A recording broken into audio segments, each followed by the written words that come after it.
बिस्मिल्लाहिर्रहमानिर्रहीम। आज का हमारा टॉपिक कोरिलेशन ऑफ कोफिशिएंट से रिलेटेड है।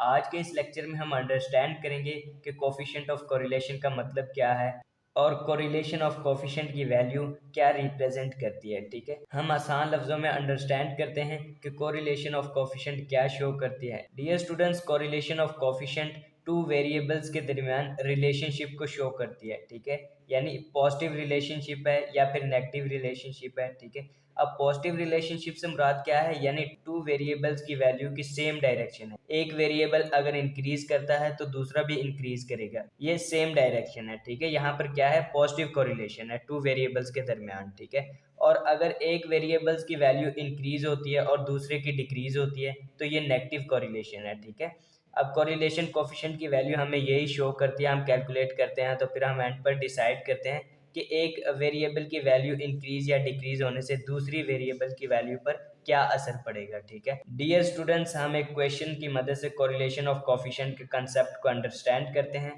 क्वेश्चन क्या है, फर्स्ट ऑफ ऑल क्वेश्चन को रीड करते हैं। Find the correlation of coefficient between x and y values. ठीक है, जैसा कि क्वेश्चन में हमें गिवन है x का कॉलम और y का कॉलम। ठीक है, यानी इन दोनों कॉलम्स के दरमियान हमने रिलेशनशिप को चेक करना है। ठीक है, यानी रिलेशनशिप को देखना है और वो हम कैसे देखेंगे, कैसे डिसाइड करेंगे कि इनका रिलेशनशिप क्या है, यानी एक चीज़ के इंक्रीज होने से दूसरे की चीज़ इंक्रीज हो रही है या नहीं हो रही, वो हम डिसाइड करेंगे कोरिलेशन ऑफ कोफिशिएंट की वैल्यू फाइंड करने के बाद। ठीक है, अगर पॉजिटिव वैल्यू आती है तो यानी एक कोफिशिएंट के इंक्रीज होने से दूसरे की भी इंक्रीज होगी, यानी सेम डायरेक्शन होगी। अगर आंसर हमारा नेगेटिव में आता है तो फिर एक वेरिएबल के इंक्रीज होने से दूसरा वेरिएबल डिक्रीज होगा, यानी ऑपोजिट डायरेक्शन होगी। ठीक है, अब जैसा कि डियर स्टूडेंट सोल्यूशन की तरफ आते हैं, जैसा कि हमें ये दो कॉलम्स क्वेश्चन में गिवन है, ये हमने एज इट इज लिख लिए, एक्स का कॉलम और वाई का कॉलम। डियर स्टूडेंट्स, अब कोफिशिएंट ऑफ कोरिलेशन फाइंड करने के लिए एक फार्मूला क्या हम यूज करते हैं, पहले हम फार्मूले को देख लेते हैं, उसी की मदद से हम फिर जो जो हमें कॉलम्स रिक्वायर्ड होंगे उन्हें हम कैलकुलेट करेंगे, उन्हें हम फाइंड करेंगे। ठीक है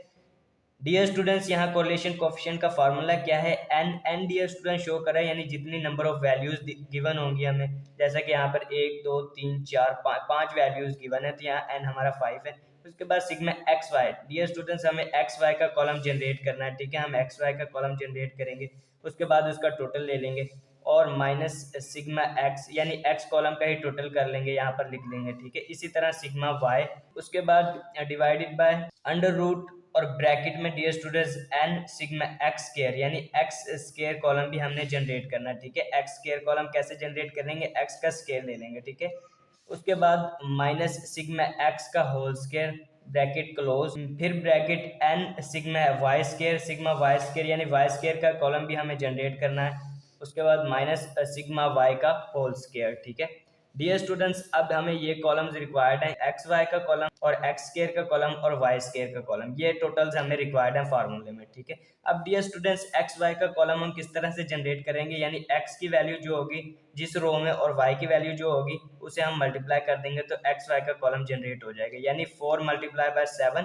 तो हमारे पास आ जाएगा 28, इसी तरह 4 मल्टीप्लाई बाय 3 तो आ जाएगा हमारे पास 12। ठीक है, इसी तरह ये तमाम को हम मल्टीप्लाई करके एक्स वाई का कॉलम जनरेट कर लेंगे। और एक्स स्केयर का कॉलम अब किस तरह से हम जनरेट करेंगे, यानी एक्स की हर वैल्यू का स्केयर लेते जाएंगे और उसके सामने लिखते जाएंगे। ठीक है, इस तरह हम एक्स स्केयर का कॉलम जनरेट कर लेंगे, यानी 4 का स्केयर लेंगे तो 16 आ गया, फिर 4 का स्केयर लेंगे तो 16 आया और फिर 6 का स्केयर लेंगे तो 36 आया, इसी तरह।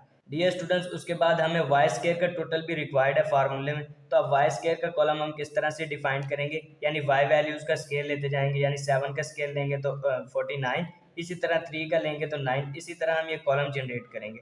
डियर स्टूडेंट्स, यही कॉलम्स हमें रिक्वायर्ड है, यानी इन्हीं कॉलम्स का हमें टोटल रिक्वायर्ड है फार्मूले। डियर स्टूडेंट्स, अब इन तमाम कॉलम्स का हम टोटल कैलकुलेट कर लेंगे, यानी एक्स कॉलम का हम टोटल कैलकुलेट करेंगे तो हमारे पास क्या आता है, सिग्मा एक्स 23। ठीक है, इसी तरह वाई का टोटल 36, उसके बाद एक्स वाई कॉलम का टोटल हमारे पास आता है 178। ठीक है, और एक्स स्केयर कॉलम का हमारे पास टोटल आता है 109, इसी तरह वाई स्केयर का टोटल आता है हमारे पास 318। ठीक है, 318। ठीक है डियर स्टूडेंट्स, अब इन वैल्यूज को हम फॉर्मूले में पुट करते हैं और कोरिलेशन ऑफ कोफिशिएंट की वैल्यू फाइंड करते हैं। ठीक है डियर स्टूडेंट्स, फार्मूला क्या है कोरिलेशन ऑफ कोफिशिएंट का, आर, स्मॉल आर यहाँ पर हम लिखेंगे। ठीक है, ये डिनोट करता है कोरिलेशन ऑफ कोफिशिएंट को। ठीक है, is equal to n sigma x y, ठीक है, सिग्मा एक्स वाई। एन यहाँ पे शो कर रहा है नंबर ऑफ वैल्यूज के, यानी जितने भी नंबर ऑफ वैल्यूज गिवन होंगी हमें वो हमारा एन है, ठीक है। उसके बाद sigma x y minus sigma x into sigma y, यानी दोनों वैल्यूज मल्टीप्लाई हो रही हैं। एक्स कॉलम का टोटल मल्टीप्लाई हो रहा है वाई कॉलम के टोटल के साथ, ठीक है। उसके बाद डिवाइडेड और फिर अंडर रूट ब्रैकेट में n sigma x square minus sigma x का होल स्क्वायर, ब्रैकेट क्लोज हो गई, n sigma y square minus sigma y का होल स्क्वायर और फिर क्लोज हो गई, ठीक है। अब डियर स्टूडेंट्स यहाँ पे n हमारे पास 5 है, 5 हमने लिख दिया क्योंकि 5 वैल्यूज हमें गिवन है, ठीक है। और उसके बाद सिग्मा एक्स वाई का हमने टोटल, यानी एक्स वाई कॉलम का हमने क्या टोटल फाइंड किया था, ये एक्स वाई कॉलम हमने यहाँ पे जनरेट किया था, ठीक है। और टोटल हमने सिग्मा एक्स वाई क्या फाइंड किया था, 178। यहाँ पर हम लिख देंगे 178 माइनस उसके बाद सिग्मा एक्स का टोटल क्या है 23, ठीक है। तो यहाँ पर हम 23 लिख देंगे और मल्टीप्लाई हो रहा है सिग्मा वाई के साथ, सिग्मा वाई यानी वाई का टोटल, वाई कॉलम का टोटल हमारे पास 36 है, तो हम यहाँ पे मल्टीप्लाई कर देंगे 36 के साथ, ठीक है। डिवाइडेड बाय अंडर रूट और नीचे डियर स्टूडेंट्स n की वैल्यू 5 है और सिग्मा एक्स स्क्वायर, ठीक है। अब सिग्मा एक्स स्क्वायर हमने यहाँ पे लिखना है, यानी x का स्क्वायर जो हमने कॉलम डिफाइन किया था उसका टोटल हम यहाँ पे लिखेंगे 109। तो यहाँ पे हम 109 से मल्टीप्लाई कर देंगे n को 5 को डियर स्टूडेंट्स। उसके बाद माइनस और हमारे पास सिग्मा एक्स का होल स्क्वायर, सिग्मा एक्स की वैल्यू लिखेंगे 23 और उसका हम स्क्वायर ले लेंगे, ठीक है। उसके बाद ब्रैकेट क्लोज हो गई, दोबारा ब्रैकेट हम ओपन करेंगे और यहाँ पर n 5 है और dear student sigma y square कितना है हमारे पास, क्या हमने कैलकुलेट किया वैल्यू सिग्मा वाई स्क्वायर की 318, तो यहाँ पे हम 318 लिखेंगे माइनस और उसके बाद सिग्मा वाई का होल स्क्वायर, सिग्मा वाई की वैल्यू लिखेंगे जो कि हमने कैलकुलेट किया 36, ठीक है। उसका हम स्क्वायर ले लेंगे, उसके बाद ब्रैकेट को क्लोज कर। डियर स्टूडेंट्स अब ऊपर हमने कैलकुलेशन की है, यानी 5 को मल्टीप्लाई किया 178 के साथ, तो हमारे पास क्या आंसर आया 890 और हमने 23 को मल्टीप्लाई किया 36 के साथ, तो हमारे पास आंसर क्या है 828, ठीक है। और अंडर रूट फिर डियर स्टूडेंट्स यहाँ नीचे हमने 5 को मल्टीप्लाई किया है 109 के साथ, तो हमारे पास वैल्यू आई है 545 और हमने 23 का स्केयर लिया है तो हमारे पास वैल्यू आई है 529, ठीक है।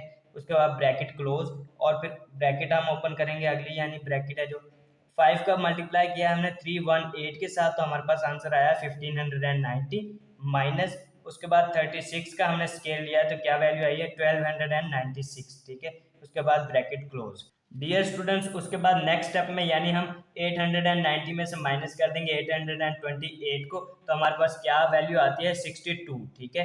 उसके बाद डिवाइडेड और अंडर रूट, उसके बाद डियर स्टूडेंट्स हम 545 में से माइनस करेंगे 529 को, तो हमारे पास वैल्यू आती है 16 की, ठीक है। उसके बाद 1590 माइनस 1290, तो हमारे पास वैल्यू आती है 294, ठीक है। डियर स्टूडेंट्स उसके बाद नेक्स्ट स्टेप में हम क्या करेंगे, ये 62 एज इट इज ऐसे ही लिखा हुआ है, हमने इन दोनों वैल्यूज को आपस में मल्टीप्लाई किया है, नीचे वाली जो अंडर रूट के अंदर हमारी वैल्यूज मल्टीप्लाई हो रही हैं, ठीक है। 16 मल्टीप्लाई 294, तो हमारे पास आंसर आया 4704, ठीक है। डियर स्टूडेंट्स उसके बाद नेक्स्ट स्टेप में क्या है 62 ऐसे ही आ गया और अब हम इस जो कि हमने ये वैल्यू फाइंड की है 4704, इसका हम अंडर रूट ले लेंगे, ठीक है। तो अंडर रूट लेते हैं इसका, तो हमारे पास क्या वैल्यू आती है 68.59, ये राउंड करके हमने वैल्यू लिखी हुई है 68.59, ठीक है। अब डियर स्टूडेंट्स नेक्स्ट स्टेप में क्या करेंगे 62 को डिवाइड कर देंगे 68.59 से, ठीक है। तो हमारे पास क्या वैल्यू आती है कोरिलेशन ऑफ कोफिशिएंट की 0.90, ठीक है। डियर स्टूडेंट्स अब इसे हम परसेंटेज में कन्वर्ट करके देखेंगे तो हमारे पास क्या वैल्यू आती है 90%, ठीक है।